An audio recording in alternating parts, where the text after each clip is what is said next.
Adapt interior pest control to each customer by matching treatment intensity to their preferences and the actual pest pressure. Start with a thorough initial inside service that targets obvious entry points and harborage areas while explaining what you are doing and why.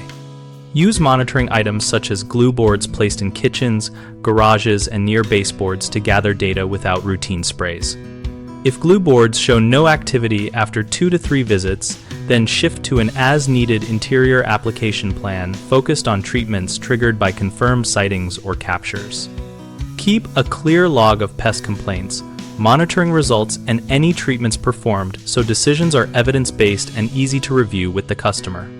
When customers prefer minimal chemical use, offer non-chemical options like door sweeps, crack and crevice sealing, and humidity control advice that reduces pest attractants.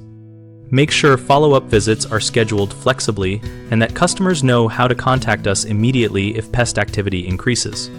Common mistakes are assuming every customer wants routine interior spraying, reacting only after heavy infestations without monitoring, and failing to document trends.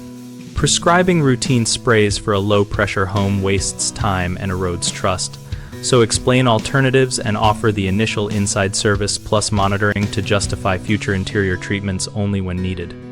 Waiting until pests are numerous makes control harder, so use glue boards and early interventions to catch problems when they are simple to fix.